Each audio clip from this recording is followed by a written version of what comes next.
We're moving on to the next team, one of the teams that's been most talked about and a very exciting squad as well. It's Lahore Qalandars, the reigning champions, the defending champions of PSL. They're being led by none other than Shaheen Afridi, the premium pacer. And they have a very good squad this time, if I talk in my personal opinion, but we're going to have you guys go through them as well. So I'll throw it to you, Ali Khan, if you want to go ahead, give us an overview of Lahore Qalandars. How do you see them? Do you see them defending this title that they got? Yeah, I think this is the best team. If you look at all the rosters, I think there's some really interesting teams. Multan and Islamabad obviously have a lot of firepower, but Lahore, in my opinion, has really grown. They seem to have no holes. In fact, a lot of the things that you need to win T20 games, they have it in abundance. If you look at that bowling lineup, at its peak, Rashid, Shaheen, Haris, I mean that's a dream of any kind of GM, to kind of have that spine in your bowling lineup. That's 12 overs out of 20 that you're just going to dominate most likely, and they have that. Zaman is going to get better, but I think the way that they've gone ahead and kind of structured and built this team over the last 2 to 3 years has been really excellent. I think they have a lot of interesting and good middle order depth with Kamran Ghulam, Hussain Talat, Sikandar Raza. We've seen Sikandar Raza marshal a lot of different chases this past year for Zimbabwe. Done a really good job there. In terms of the younger players, I think Chavez Irfan is a really good player. It's a really good pickup for the future for them. I'll be interested to see if he gets any games. And then some of the overseas talent, obviously, always spotty with players going in and out. But Sam Billings and Shane Dadwell I think Dadwell is really interesting because, I scouted Dadwell when I was with Jamaica. It was a long time ago now. Really good power hitter, really goes for it. So he's going to be someone that will be fun to watch in the PSL.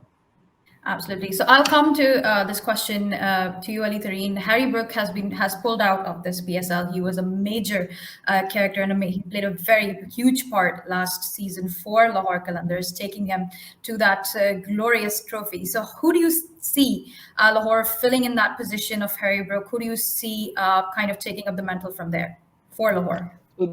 I think they tried to get Mendes in, but then he wasn't given the NOC. So now they have Johnson Charles, who was with Multan Sultans earlier, so I'm a big fan of. With Lahore, looking at the 11, Abdullah Shafiq, Fakhr Zaman opening, Kamran Ghulam, great domestic player, number 3, Johnson Charles at 4, Hussain Talat, their wild card pick, which I think we'll talk about in more detail later, who's a good middle order player at number 5, Sikandar Raza 6, David Wiese 7, Rashid Khan, Liam Dawson at 8, Shaheen Shah, Haris Rao, Zaman Khan 9, 10, 11. So the 11 looks great, and Ali Khan mentioned earlier that they have no holes, and I completely agree. But they don't have any holes in their 11. But of any team in PSL, they have the weakest bench. So if any one of their key players is not playing, is injured, out of form, I think Lahore might struggle because that will affect them more than any other team. Compare their bench to Islamabad's, huge difference. So probably one of the strongest 11s, but very sensitive. Anything happens to them, I don't think the bench is strong enough to compensate. Right. I'll come to you, Dan, with an overview of if you can give us a bit of insight into the foreign players that are going to be playing for Lahore this year. A few changes in there. How do you see and who do you see making it into that playing 11? We know that Rashid Khan and David Wiese have been a huge part of Lahore for a few years now, and they've been their most impactful players as well. Is there anybody else that you see that might be making that change for Lahore this time? I think first of all, the key point for me with Lahore is Harry Brook's absence is a big blow because he would have been the X factor in this batting group, I think, for sure.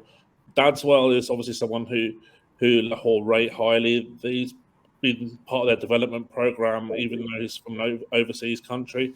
Really underwhelmed, though, in the SA T20, where he struck at under 107 matches. So there's some work to be done there. With regards to the overseas players, I think obviously, as you say, Wiese and Rashid Khan will probably pick up 2 of the spots. I think Sam Billings will play ahead of Johnson Charles in the middle order. Dan, just a point, Sam is coming for the Lahore leg, so the second half. Okay, yeah. Okay, so they'll have Jordan Cox at the first half, though, right? I'm not sure okay. When he comes. So I think he is available for the first half. Yeah. I would have Billings or Cox ahead of Johnson and Charles in the middle order. And for me, in terms of, I know we've spoken about them having no holes. No doubt their bowling group is a thing of dreams. No doubt about that. But I don't see them being a strong batting group at all. I think that their recruitment of Hassan Talat was very overpriced. His last 2 years he's striking at 115. A guy like that wouldn't even get contracted in 100. So that's a problem. And also they've got a massive weakness against spin as a group. And if they do play Johnson Charles at number 4, that's definitely not going to improve either. So the thing, I think that there are some weaknesses. The batting group for me is a bit of a problem. And if I was the opposition team, I'd be bowling a lot of spin at this group. Right. Danyal, do you mirror the same sentiment when it comes to the batting for Lahore? And who do you see among these new players, the debutants, especially the local players, who do you see being the most impactful for Lahore? I think at the time when the draft happened, it seemed like Lahore had recruited reasonably well. I think the fact that they've got so many of their star players either partially missing or completely missing has now become a concern, though, especially when it comes to the batting.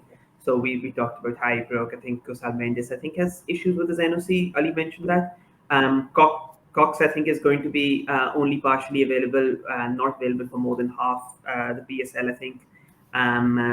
Sam Billings at his ditto. I think Rashid Khan's availability partially is also a concern. So I think there are those issues where what they thought they had at the time of the draft and what they have now, there's a big variance in that. The other concern, yes, I do have is with the fact that I think their bench is weak. We talked about how their bowling lineup is essentially a fantasy. Fast bowling especially is almost like what you'd pick if you're picking a fantasy 11. But Shaheen and Haris too have only recently returned from injury, so it's just vitally important for them that they keep them fit throughout the tournament because they don't have too much to back up. I've never really rated Dilbar or Ahmed Danyal too highly. I think they've tended to be quite expensive. They've generally been pit part players. Lahore's probably the franchise where it's hardest to stand out as a fast bowler, so maybe I have a bit of sympathy there. But I think, just the fact that they have all these players who might not be available. Dan mentioned, to a good point, I actually hadn't clocked the issue with the spin, the fact that they might struggle to get spin away. But I think, people like maybe Liam Dawson, Sikandar Raza, David Visa are players who might have their moments and shine big in certain games.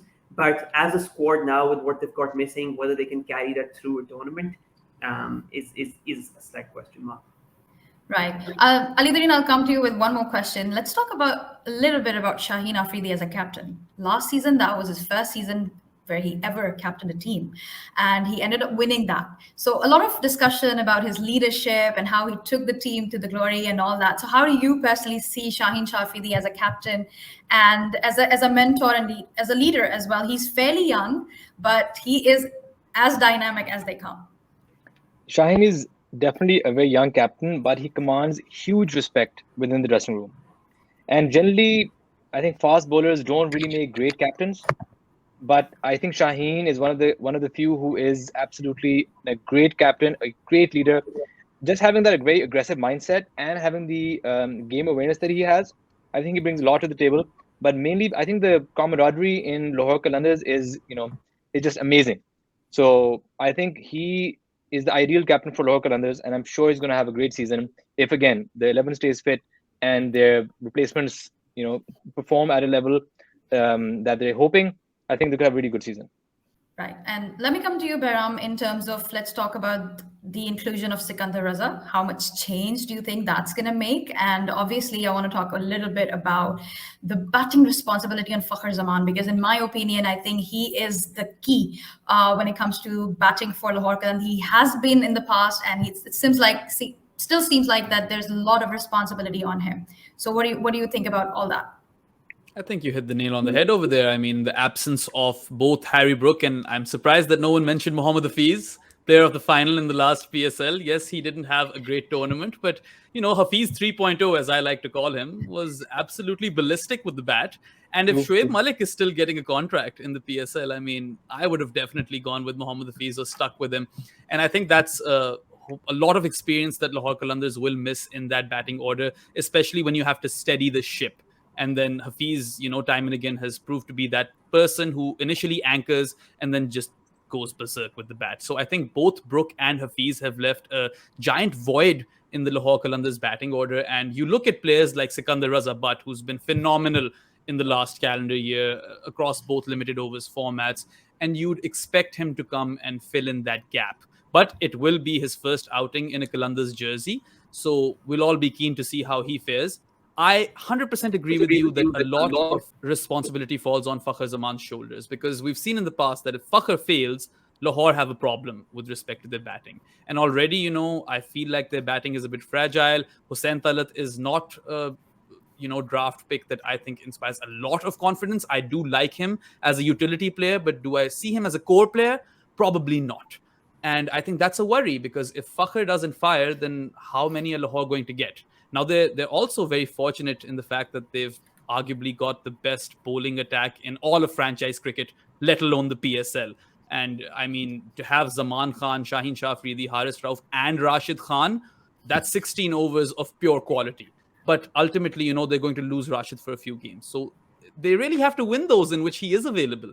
Because if you replace Rashid with Liam Dawson, that again is a worry. I mean, I really do like the skill set that Liam Dawson brings to the table, especially as an all-rounder, but then he's not Rashid Khan. So these are areas of major concern for Lahore, and I agree that it's very, very top-heavy with respect to the success of Fakhr and Abdullah Shafiq. And I do see a playoff team in Lahore, but whether they can go on and defend that title will largely depend on how well their bowlers perform, I believe. Just one thing I want to add in case of Liam Dawson. So I think obviously no one can replace Rashid Khan, but like Karachi, they'll have someone who's spinning it away from the left-hander, and with Sikandar Raza spinning it away from the left-hander. So Sikandar away from the left and Liam away from the right. So that combo for first 2-3 games, I think that's good enough to substitute. And just one thing I want to mention, because I've worked with Hussain Talat in Southern Punjab as well. He is a phenomenally skilled batter, very fit, very, very technically gifted. I think the only thing he's that's holding him back is his mindset. He's not as aggressive as he can be with that skill. So having Shaheen as a captain and maybe having Lahore having wild carded for him, that should give him the confidence to really reach his true potential. So let's see if he can really step up this year. I'd be extremely interested to see that, because I definitely rate Shaheen as a captain. And Hussain Talat is always that player who you feel has a lot of potential but has never quite, fulfilled it. So I hope that, Ali, what you're saying has weight in it and we get to see Hussain Talat's best in this PSL. I just want to add as well, I would also look out for Ahmed Danyal. So Ahmed Danyal obviously came through Lahore's player development program, but he's had a pretty decent season this year for Central Punjab. So think about a guy who played majority of his games or T20 matches, but now he's playing first-class cricket. He's had a pretty decent season, so I think he's a lot better than he used to be. But I think, as everyone's mentioned, their depth is kind of poor. And I think the replacement for Harry Brook and Johnson Charles, that's a big come down. That's a significant come down. So, I think Harry Brook was solving a lot, knitting together this team. I think his absence is going to be huge for them. Right. And one last point I'm just going to throw out there is regarding Abdullah Shafiq. So Abdullah Shafiq is a name that has shined very, very bright for Pakistan recently, especially in the test format. Now, this is a T20 format, and Abdullah had a pretty decent season last year with Lahore as well. So he's going to be opening this time for Lahore. So how do you see his role in there? Because in the absence of Hafiz and Harry Brook this time, like we mentioned before, does the responsibility to bat longer falls on Abdullah Shafiq now? Dan, will go with you first.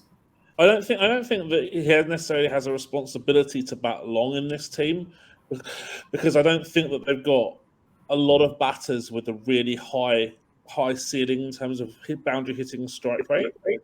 Maybe Visa would be the difference there.